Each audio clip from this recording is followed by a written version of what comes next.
Ayan, syempre, alam nyo mga ogang tindera, sa totoo lang, ang hirap po mag-isip ng uulamin natin everyday. Yung pang araw-araw ba? At nahihirapan po ako dyan mag-isip kung bibili ba ako o yung stock ko na lang ba. Yung syempre, minsan hindi naman ako namimili at lumalabas. So, pag tinamad na ako lumabas, ayoko na talagang lumabas. Kung ano lang yung stock namin, yun na lang yung lulutuin namin. Yan, kagaya ngayon. Ang naisip ko lang pong lutuin ngayon is yung saba na nasa lata.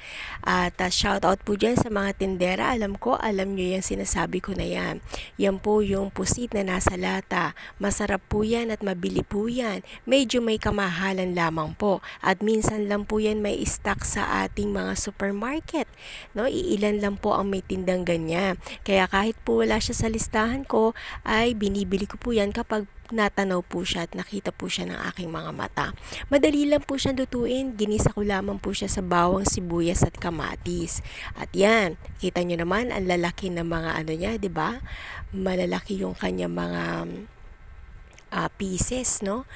Oh, 'di ba? Kaya sabi ko ay hiwa-hiwain ng konti kasi medyo marami kami. So para magkasya ang aming tanghalian, 'di ba?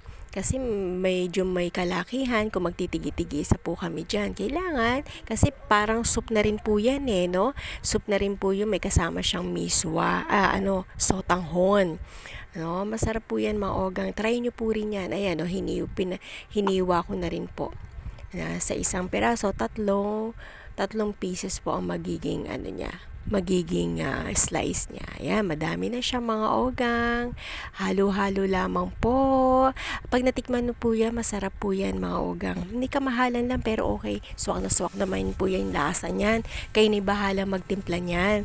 At ayan, may natira akong sayote, isang sayote. Ayan, nilahat ko na siya dyan, nilagay ko na siya dyan. Para lalo pa siyang dumami, di ba? Kasi ano yan lalagyan ko rin siya ng sabaw. O, 'di ba? Halo-halo. Ang sarap niyan, mga ogang, nangangamoy na nga siya.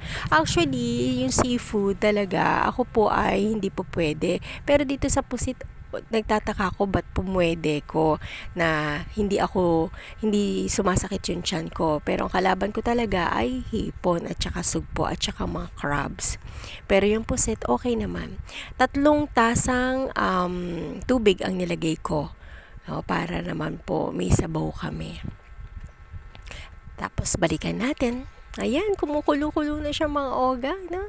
Looks so nice. Looks so yummy na siya. Kasi yung kanyang pinaka-sauce talagang lumalabas doon.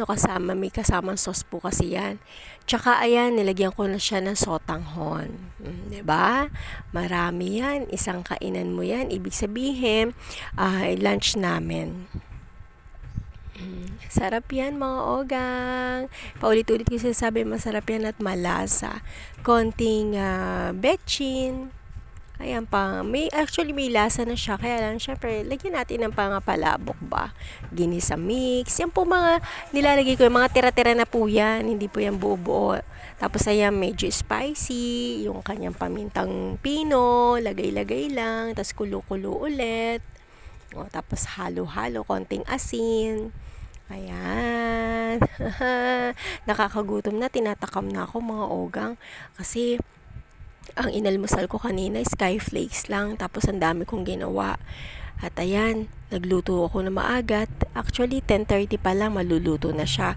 After nito, kain tayo mga ogang. Samahan niyo po akong kumain. Para ako po'y ganahan. At iinggitin ko na naman po kayo sa aking pagkain. Magugutom na naman po kayo dyan. Ayan. Hi mga ogang! Ayan! Magandang buhay sa inyo. Nakita nyo muli ang aking kagandahan. Ayan, magkakain na naman po tayo. Magbumukbang na naman po tayo. Ito po, yung niluto namin. Pusik po siya na inano namin sa ang tawag dito? Sotanghon. Tapos sa may sayote. Tara, kain tayo mga ogang. Samahan nyo ko. At gutom na si ogang ninyo, no? Ayan, ito na maibaba yung camera ko. Kayo ay panoorin nyo na lamang po ang aking pagkain. Ano? Thank you, Lord. Salamat po. Ito yung, di ba, nakita nyo naman, dun sa aking video. Ito po yung tinda ko na Saba Pusit sa Delata. Kasi mabili po yan sa akin. Oo, tsaka nagkakawalaan po yan. Yung lipstick ko hindi pantay. Yan po yung lip tint. Kaya pag nagpunta po ako sa market, ay kahit wala siya sa listahan ko, binibili ko po siya kasi minsan lang po talaga magkaroon. Ayan, shoutout po sa mga tindera dyan. Alam ko na alam niyo po itong sinasabi ko na Saba na pusit. Mahal po siya. Ang puhunan po niya nasa 100 plus. Binibenta ko po niya sa 115, ganyan. 115, 120. Kasi malalaki naman po siya. Malalaki po yung laman niya. Kita niyo naman po, diba? Kaya hiniwa-hiwa ko na po yan.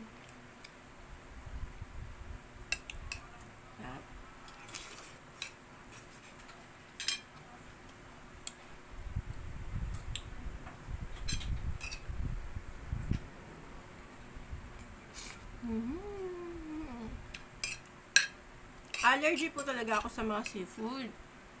Pero parang pili lang yung pong, ito nakakain ko po siya eh. Ang hindi ko pa nakakain yung hipon, sugpo, at saka yung crab. Yung hipon po kaaway talaga siya ng tiyan ko. Tapos nilagyan ng kamatis. Masarap po, mawagang kain ta. Siguro napapansin niyo po, ang aking mga vlog ngayon sa bahay lang kasi nga hindi naman ako gano'ng naglalabas. Napakainit po, Basta may ma-vlog lang po tayo. Ayan, kain po tayo. Masarap po siya maagang. Kasi may sabaw. Kahapon po, ang ulam namin, ano ba? Tilapia na sarsyado. Tilapia ang adobo. Hindi ko po siya na-vlog kasi nga po. Pagod na rin ako.